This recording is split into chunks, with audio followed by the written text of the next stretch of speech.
So here is part 2 to the situation with the air conditioning. My friend said I owed a follow-up, a part 2 of what happened next. So everything has been symbolic. The air conditioning unit went out due to a storm. We had gotten a lot of storms over the last week or so, and the storm knocked the AC out. And once I realized it was out, it made me real emotional, real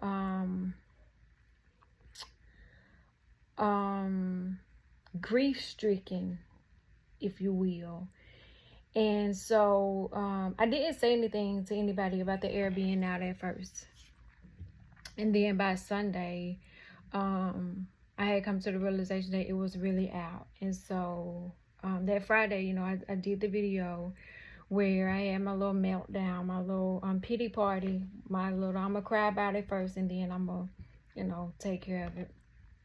So I think it was Monday, I had somebody come out and look at it, and he gave me an estimate. And well, I put it on Facebook first, and I asked if anybody knew somebody. After I asked my ex who he used for his, and he said the guy was unavailable or whatever. So I put it on Facebook and I asked, and I got some recommendations. And the first person that I went with, I was like, okay, fine, I'm gonna go with him. And when my mom called me, she was like, what's the matter? And I was like, nothing. And she was like, yes, it is, or you wouldn't be crying. And so I told her the situation, and I told her the estimate. And she was like, well, you need to call around for somebody else, because, don't always go with the first one, which I never do. But the task of having to find somebody, having them come out, look at it, walk all through the house, and things like that, to me felt like a really, really, really difficult task to do. So there was somebody else that had actually inboxed me from the Facebook posts, and he gave me his number. And so after my mom kind of like gave me that get up and do what you're supposed to do talk, I did. I got up and I had the other estimate done, and I think he came out the next day, and he gave me a better price. And when he came out, he said, you need a new motor. I was like, okay, bet. The first dude told me that. So he said, let me call around and see, try to price one, and then I can tell you how much it'll be. So he did that. He sent me an estimate, and I was like, okay, bet. And when he came out with the motor and he installed it, the thermostat was still saying aux. And he was like, well, it shouldn't be saying aux. He said, but anyway, the fan is bent.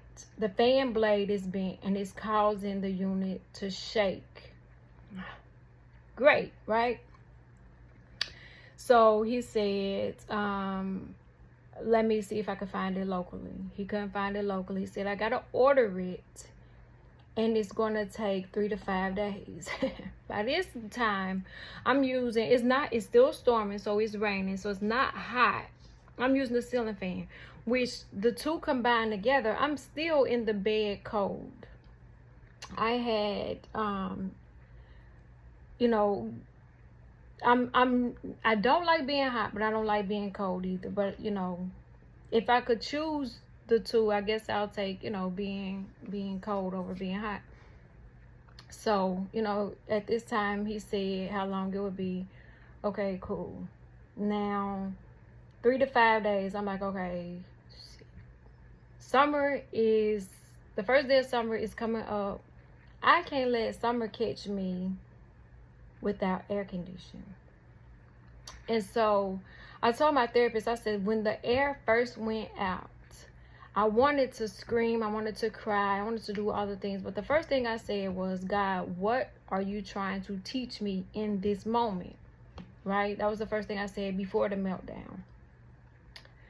And it was more like, okay, I still don't see, like, okay, I thought the lesson was get out your feelings, put your big girl pants on, find somebody. I did that, right? He came out, 2 people came out. Then it was not just the motor, it was the fan, right? So I was like, okay, God. And so, he texted me on Father's Day and said, how much it would be. And he was nice enough. He said, I'll split it with you. Oh, which, almost, it also made me emotional because, here I am thinking, most people would probably try to get over when they know that it's about to be summer, it's hot, and you need air. Because God knew that if he had gone out in the summertime, I would have put it off. Like, I wouldn't have even gave it a second thought.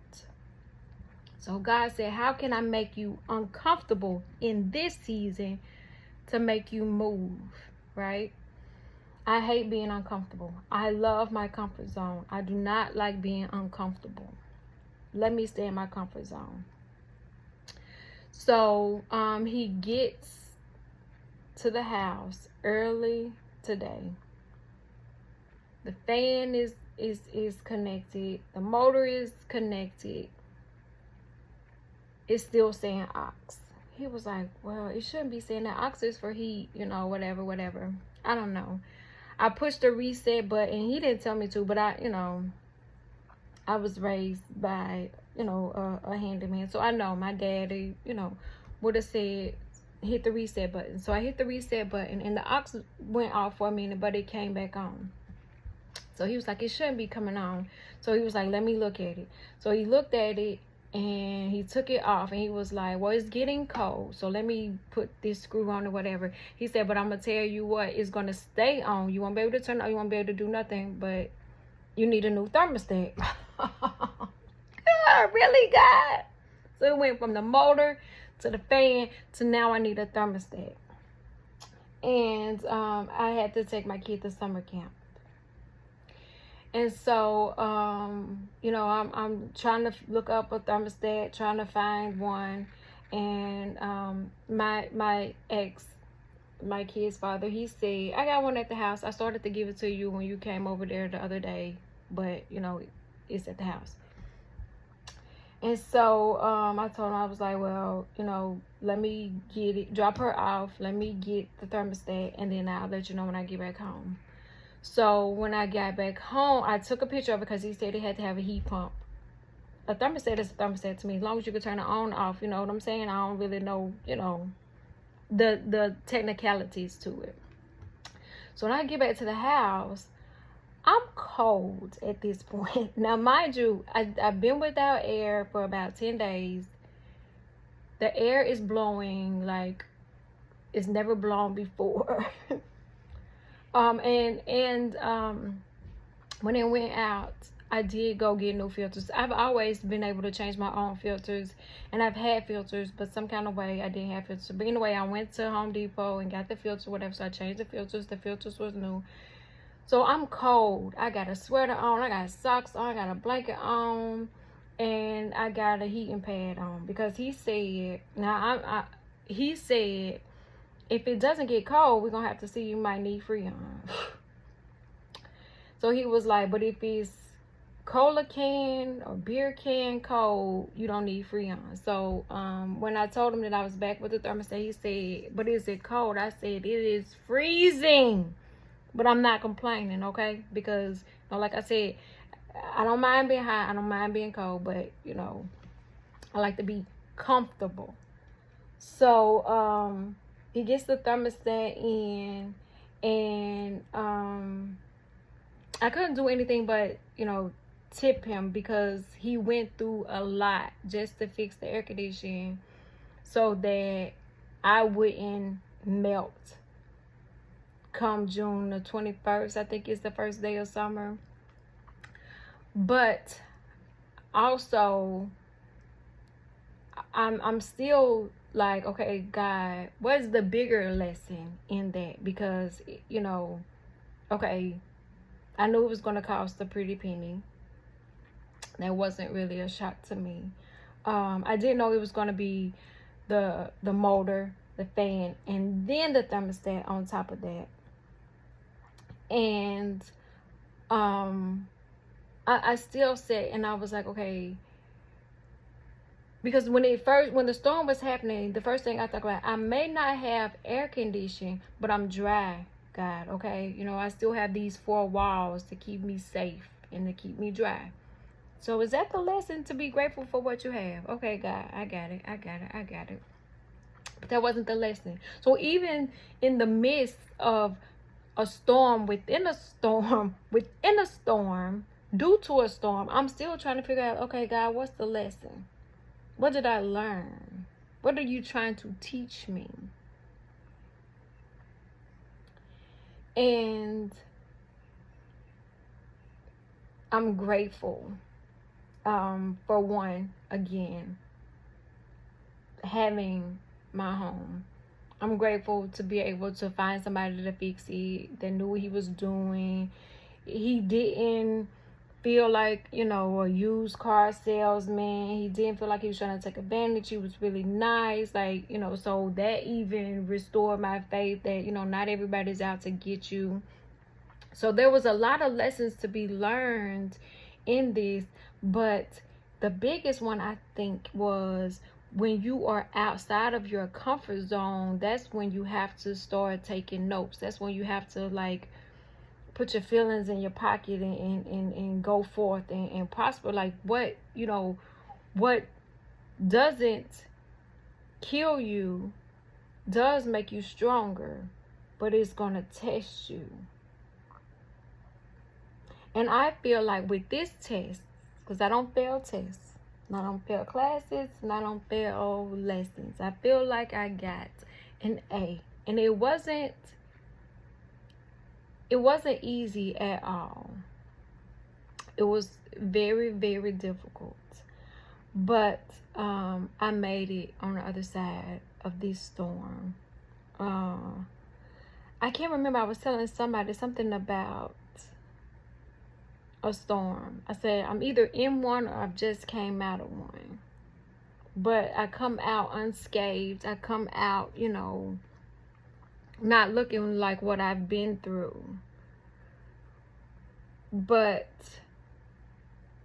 again, grateful is the lesson that I learned. Also, being outside of my comfort zone, but what did I get out of it?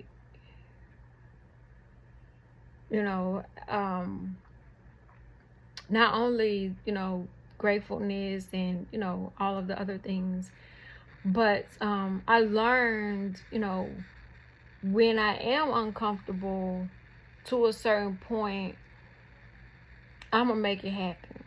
To where because like I said, I knew this is about to be summer. It's gonna hit the 90s. Luckily, it hadn't yet. I knew I couldn't be sitting over here, I said that ceiling fan was like high would make me cold, and medium was just a little bit, for me to pull the covers up to my chin. But the ceiling fan probably working like overtime. Like, I know the ceiling fan, like, she ain't used me in months. I don't even remember the last time I used the ceiling fan. And I worked it overtime. Like, but I would, make sure when I wasn't here, I turned the ceiling fan off or whatever. Ain't no need of cooling off a room. Ain't nobody in here. But I'm so grateful. He said, leave me a review. And I said, you got a page? He was like, no, I don't have a Facebook page. But I said, you got a business card? He said, it doesn't. He said, but I stay busy. But I didn't think about it until my daughter asked me, what was his name? Because somebody asked me who was it. I think my ex asked me, and I couldn't remember the name. And it was today when I told my daughter his name was Moses. And my daughter said, Moses parted the Red Sea. So I take the Red Sea as the heat. the hot. He parted it and made it cool again. And so all of this is not a coincidence at all. I don't feel like it's a coincidence. It's funny because, you know, I'm like, okay, God, I'm just gonna call the first person over here. He come and feeds, and God was like, that's what you think. Okay, bet, God. Okay, so when he come over here, just gonna fix the motor. Okay, God said, that's what you think. Like, I'm so, like, I know God just be cracking up. I was watching a comedy show yesterday, and I feel like that's what God does to my life. Like, he turned the channel to my life, and he just sit back and like, let me see how I'm gonna crack up and laugh at this one today. Okay. And one thing I can say, that, you know, my faith is always tested, but I was raised by a strong black woman, and it even took her to say, man, you know better, get up, get it done, do what you got to do, you know what you need to do, say the pity party, you know what I'm saying? And I appreciate even the smallest thing that she did. Like, she, you know, she said, I'll give you the money, you know, I'll do this, I'll do, like, you know, it's happened so that I don't know like why and when and how God timed it. And then it was like, okay, the storm knocked it out. Okay. And it's funny because my mom always calls me with a weather report. She be like, get in the house. It's about the storm. It's going to get bad about 6 o'clock. 6 to 10 o'clock. It's going to get bad. I was in the house. The power flickered and everything. I heard it when the power went off. And I heard the unit go off. The power came back on. The unit did not. But what I wanted to do, when I wanted to just crawl in the bed and ball up and feel sorry for myself, I couldn't. And I knew that I couldn't, but I wanted to. So the air is fixed. Crisis is over. And life must go on.